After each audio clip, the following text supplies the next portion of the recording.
today to view my poster titled Trauma and Stressor-Related Disorders Among Layperson Opioid Overdose Responders. My name is Jacka from the Brown University School of Public Health.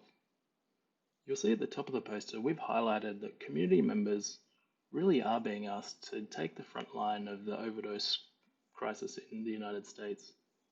We're asking them to provide naloxone and rescue breathing, but are we doing enough to support them after these events? You'll see on the left-hand side that we've released a staggering number of naloxone kits in the community. We also know that overdoses involving fentanyl are extremely rapid compared to other opioids. We know that family and friends are asked to respond, and that people who use drugs are frequently exposed to fatal and non-fatal overdoses, often in the home rather than in a community space. The Taro pilot project is aiming to recruit these subgroups of community overdose responders, so people who use drugs and peers, their family and friends, and general community members. We're aiming to look at the prevalence and correlates of PTSD symptomatology in these subgroups and in the group overall. We're also looking to whether there are specific responses or stresses related to trauma and PTSD in this community. In light of COVID-19 pandemic, we're aiming to recruit participants mostly online, through online advertising, through community organizations, and also through online and transit advertising. We will ask participants to complete the survey using either their own device or coming into the research centre to complete a physically distanced and supported data capture. We'll use descriptive statistics to look at the subgroups of participants and also explore whether there are any factors associated with having a high PTSD symptomatology.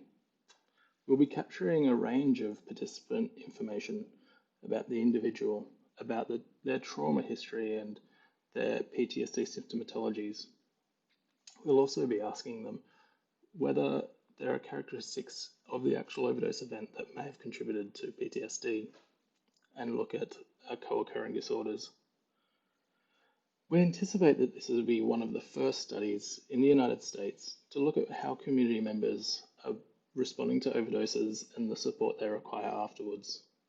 We anticipate that lifetime exposure to trauma, characteristics of the overdose event, and psychosocial factors will contribute to PTSD symptomatology. We'll use this data to apply for future funding for projects, hoping to look at longitudinal effects of exposure to opioid overdose. We also believe that this data will be foundational in identifying the ripple effects of the opioid overdose crisis, highlighting adverse events in the community and what we need to do to further support not only people who use drugs, but also those on the next layer out. We would like to thank the Cobra Opioid and Overdose pilot project for supporting this work, and also highlight some of the Twitter handles of project's members. Thank you and enjoy the rest of the conference.